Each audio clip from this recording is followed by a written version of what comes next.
Keonian bunga seroja, mekar indah di tepi alam. Datang kami dengan bahagia, izinkan kami mengucapkan salam. Assalamualaikum warahmatullahi wabarakatuh.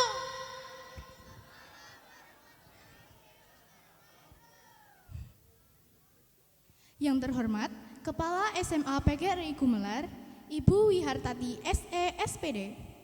Yang kami hormati, Bapak Haji Sikamto SPD, selaku sesepuh SMA PGRI Gumelar.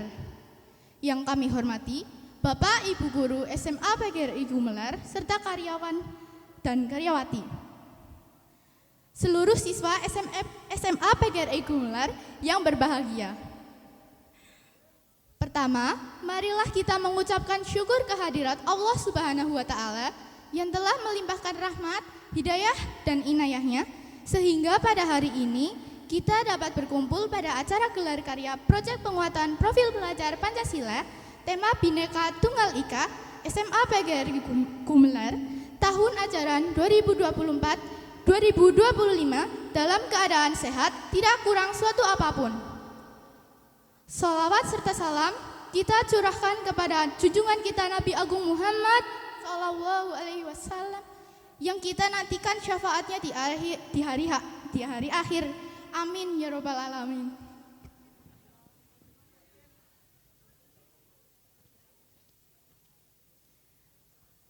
Dalam acara gelar karya hari ini, kelas 10 Merdeka 3 akan menampilkan gelar karya budaya Nusantara dari daerah Jambi. Sebagai tampilan pembuka, mari kita saksikan tari Sekapur Sirih.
Kemudian adalah penampilan dari Sekapur Siri. Berikan tepuk tangan yang meriah. Penampilan berikutnya adalah berbalas pantun Jambi. Berbalas pantun Jambi adalah tradisi lisan dalam bentuk saling mengucapkan pantun antara dua pihak dalam suasana adat atau acara tertentu di masyarakat Jambi. Pantun ini disampaikan secara bergantian, sopan, dan penuh makna simbolik. Dan sering digunakan sebagai alat komunikasi adat dalam upacara-upacara penting. Selamat menyaksikan.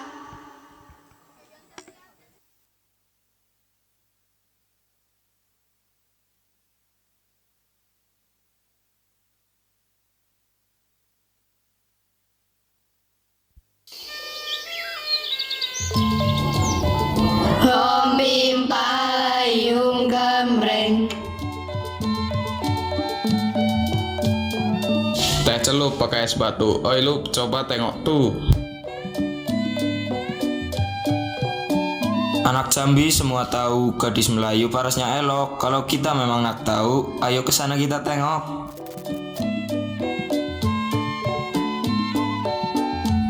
Sungguh elok pemain silat. Budaya negeri kita kenalkan. Senang hati abang melihat apa gerangan yang adek mainkan. Mendaki gunung ke Mahameru, bermain sampan di Danau Lamo. Sampai hati abang tak tahu, permainan cingkling ini bernama. Ayo kita main sama-sama, Bang. Yo. Oi, Bang. Oh boleh. Dengarkanlah ada bercakap. Enak mendengar dabuhan gendang, Sekapur Siri dalam jarano. Tanpa gagah abang dipandang, bisikan ade, apa kuncinya? Di Gentala Arasi memasang pelita. Pelita dibeli di singgasana. Wahai adek nan cantik jelita, itu karena baju teluk belanga.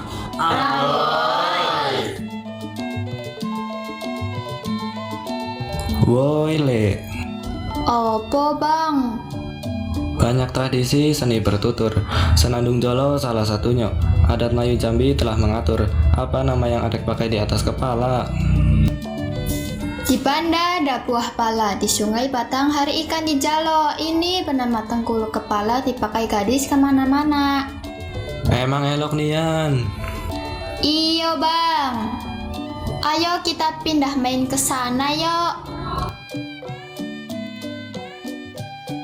Jalan-jalan ke kota Jambi, beli toko di pasar pagi. Adik manis, janganlah sombong diri. Mari berpantun hati berseri. Terbang tinggi burung gelatik, hinggap sebentar di pohon mangga. Bukan sombong, hanya sedikit cantik. Pantun dimulai, silahkan menyangga.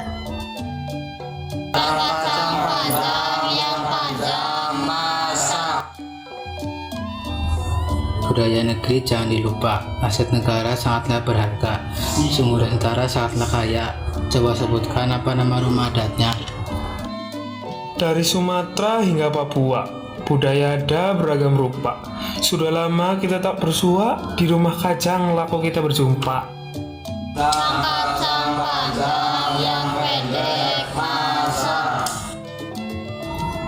Kain batik motif durian dipakai gadis ke pasar pagi. Budaya Jambi mari lestarikan, warisan leluhur jangan dipergi. Kemuaro Jambi mencari rotan, rotan diikat menjadi anyaman. Adat Jambi jangan dilupakan sebagai pedoman kehidupan.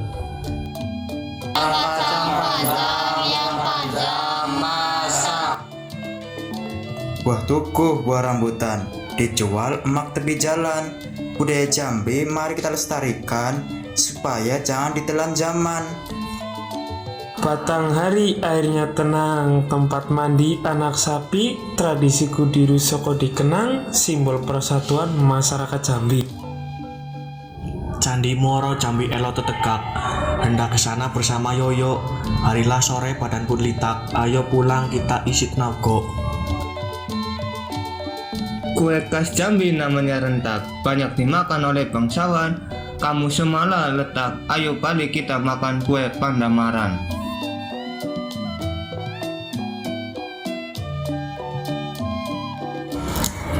Sepuluh jari kami sematkan, Padanan banyak kami sampaikan.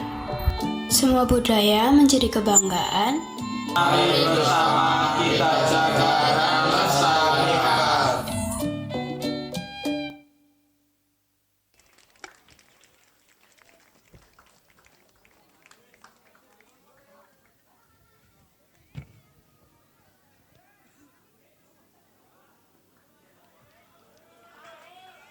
Bagaimana penampilan pantunnya tadi teman-teman?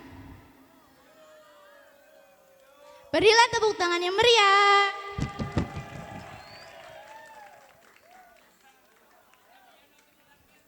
Penampilan berikutnya adalah tarian lagu Injit-Injit Semut.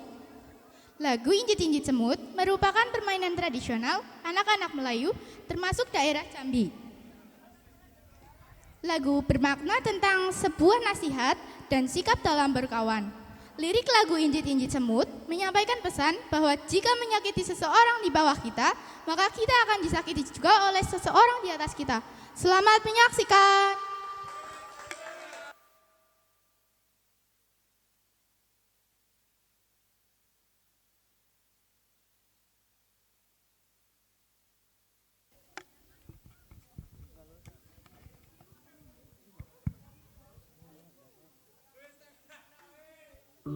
Legenda Bujang Bungkuk, kisah dari Prof.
Sungguh indah di Pulau Karang, sungguh malang nasibku, punya pacar diambil orang.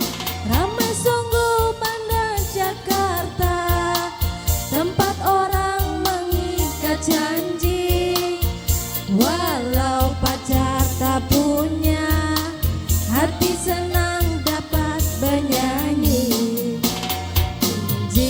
Injit semut, siapa sakit naik di atas. Injit semut, walau sakit jangan dilepas. Injit semut, siapa sakit naik di atas. Injit semut, walau sakit jangan dilepas.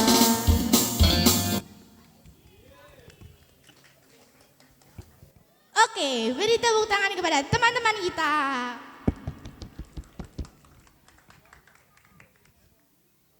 Penampilan berikutnya adalah cerita rakyat Bujang Bungkuk. Bujang Bungkuk dalam cerita rakyat Jambi mengisahkan tentang seorang pemuda yang berasal dari Jambi yang kurang percaya diri terhadap penampilannya. Seperti namanya, dia memiliki postur tubuh yang membungkuk. Ia juga memiliki sifat yang rendah hati dan tidak suka menyombongkan diri.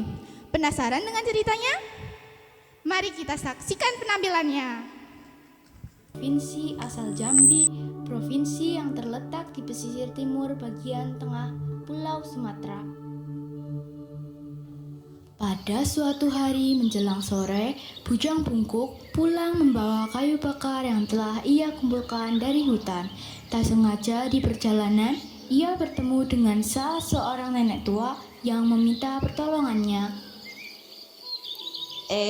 Bujang. Iya, Nek. Ada apa, Nek? Kebetulan sekali nenek bertemu denganmu. Nenek butuh pertolonganmu, Jang. Akhir-akhir ini tenggorokan nenek sakit. Apa kamu punya obatnya, Jang? Wah, kebetulan banget, Nek. Aku menemukan ini, sebuah kayu bakar. Rebuslah kulit kayu ini, lalu minumlah sehari 3 kali. Wah, terima kasih banyak ya, Jang. Kamu baik sekali. Sama-sama, Nek. Semoga lekas sembuh ya. Selain rajin, Bujang Bungkuk juga terkenal ramah dan suka membantu orang lain. Dan yang paling istimewa, dia pandai dengan pengobatan. Mak, Bujang pulang. Udah pulang aja, Jang. Taruhlah kayu di dalam, istirahatlah. Mas sudah masak buat kita. Baik, Mak. Aromanya sudah tercium dari luar. Ada yang bisa Bujang bantu, Mak? Tidak usah, Jang. Kamu beristirahatlah saja. Sementara itu, tak jauh dari kediaman Bujang Bungkuk, tinggallah juragan kaya. Sepertinya masih tidak berhasil. Lalu, bagaimana ini? Pergi kau, pergi. Bagaimana, Tabib? Apakah kau berhasil menyembuhkan penyakit putriku?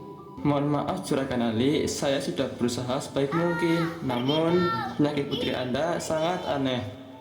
Tidak. Harus bagaimana lagi ini? Kau tabib terhebat, namun masih belum bisa mengatasi penyakit anakku. Padahal kamu harapan terakhirku. Maafkan saya baru kali ini melihatnya. Saya sangat bingung. Sampai kapan putriku harus seperti ini? Aku kasihan padanya.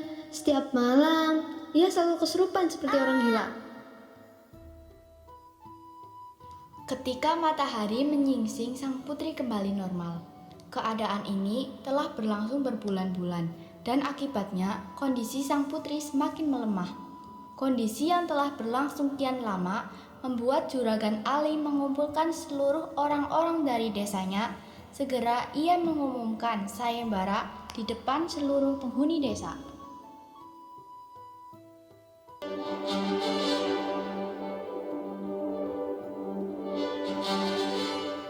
Barang siapa saja yang mampu menyembuhkan putriku, akan kuberi hadiah. Jika ia seorang perempuan, akan kujadikan anak. Jika dia lebih tua, akan kuberikan separuh dari kekayaanku. Jika ia pemuda, akan kunikahkan dengan putriku, sekaligus mendapatkan separuh kekayaanku. Hahaha, lumayan juga ya jika aku berhasil, aku bisa menikah dengan putri cantik itu. Aku akan mendapatkan separuh dari hartanya, dan itu sudahlah cukup untuk menghidupi anak cucuku. Wah, itu adalah tawaran yang amat menggiurkan. Ayo Nek, kita membuat ramuan bersama. Hahaha. Mendengar hadiah sayembara yang sangat menggiurkan, tak ada satupun yang mampu untuk menyembuhkannya. Selang beberapa waktu, berita sayembara itu terdengar ke telinga ibu dari Bujang Bungkuk. Jang, apa kamu sudah dengar jika Juragan Ali mengadakan sayembara? Bagi siapa saja yang bisa menyembuhkan putrinya, ia akan mendapatkan hadiah. Iya, sudah, Mak. Lalu, apalagi yang kamu tunggu? Ini merupakan kesempatanmu. Kamu kan punya kemampuan untuk menyembuhkan orang. Siapa tahu kamu bisa menyembuhkan putri Juragan Ali dan memenangkan sayembara ini. Justru hadiah itu yang membuatku tidak mau ikut sayembara, Mak. Loh, memangnya kenapa dengan hadiahnya? Lagi pula kan, Juragan Ali sering membantu kita juga. Aku kan membantu orang bukan karena mengharapkan hadiah, Mak. Aku membantu orang berkat bantuan Tuhan. Nantilah aku mengobati jika memang sudah tidak ada yang bisa mengobatinya, Mak. Ya sudahlah, jika itu keputusanmu. Tapi pesan Mak, jika kamu mampu, tolong sembuhkan sang putri. Kasihan Juragan Ali, dia sudah putus asa. Sampai akhirnya, sudah benar-benar tak ada lagi yang datang untuk menyembuhkan sang putri. Demi mengobati sang putri, dia datang bersama seorang temannya. Jang, kamu yakin bisa menyembuhkan Putri Juragan Ali? Kita lihat saja dulu kondisinya. Setidaknya kita sudah mencoba.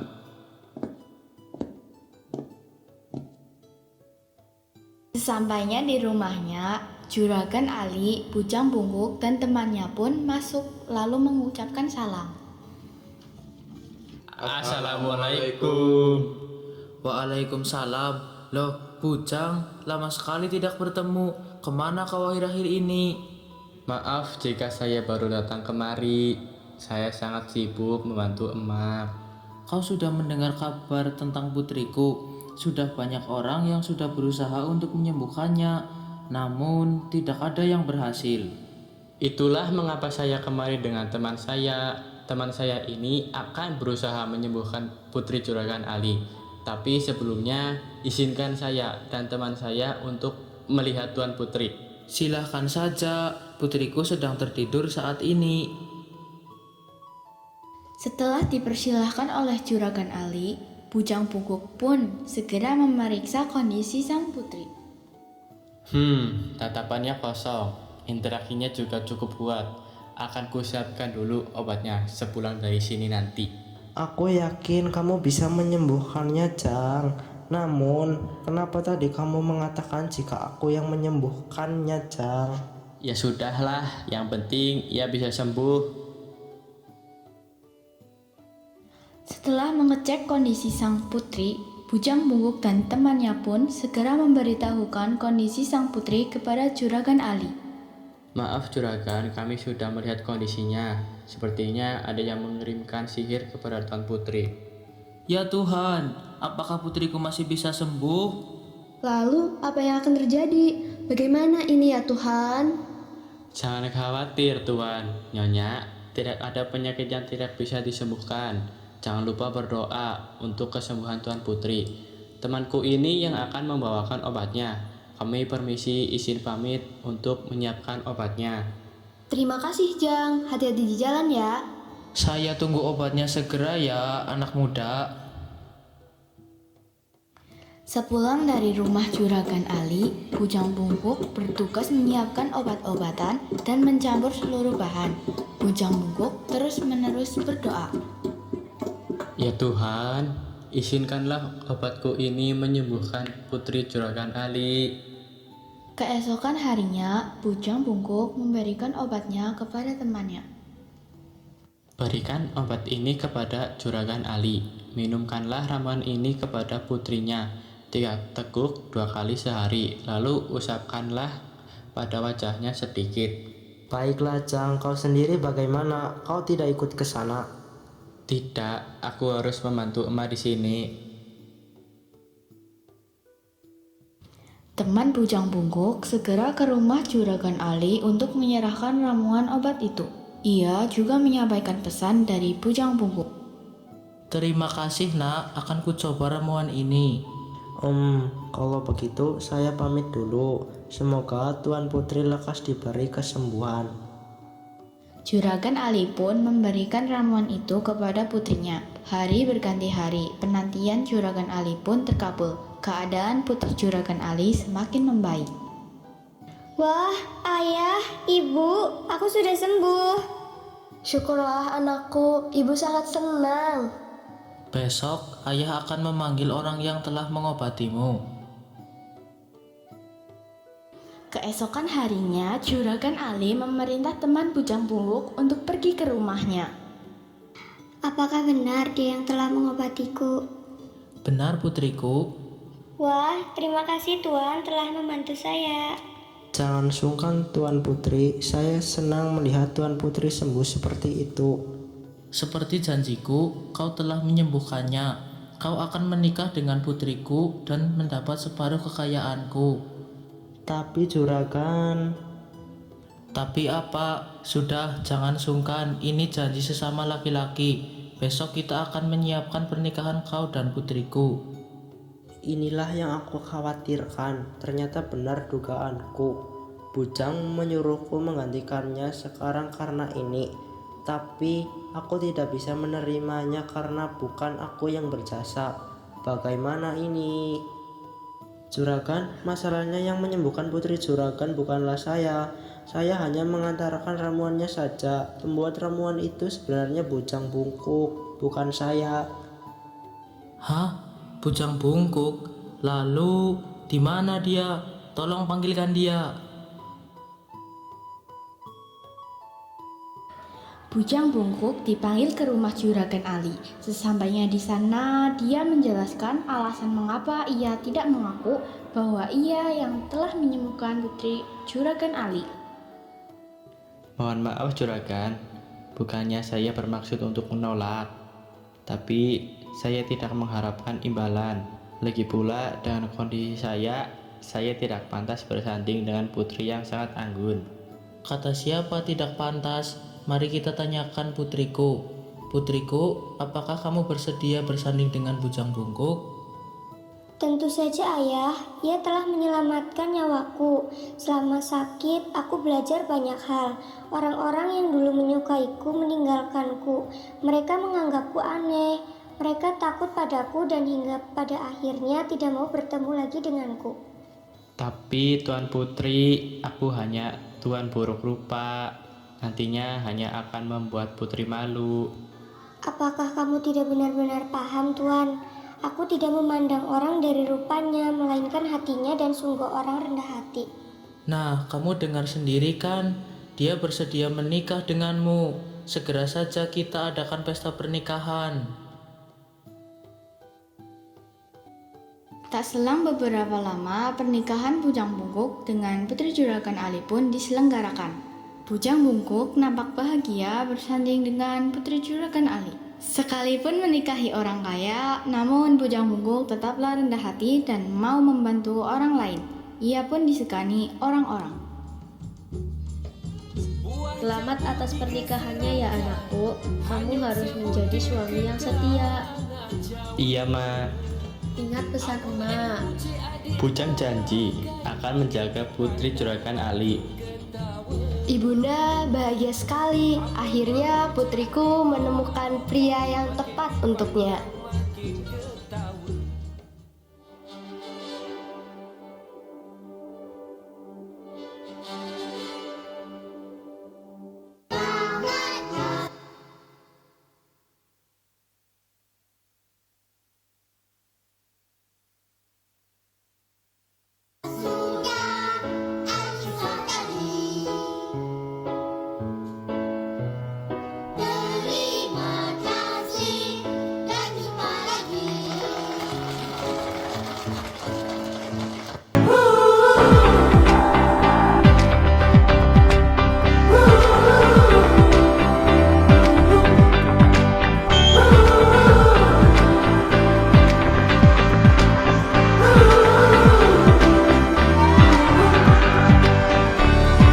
Putaran bumi dan waktu yang terus berjalan menempa kita. Walau kini kita terpisah, namun jiwaku tetap di sana. Oh, di masa rasa takut yang tak pernah mengganggu, di masa naluri bahaya, duduk dingin yang lebih logika. Persatuan Indonesia.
kisah kita abadi untuk selama-lamanya.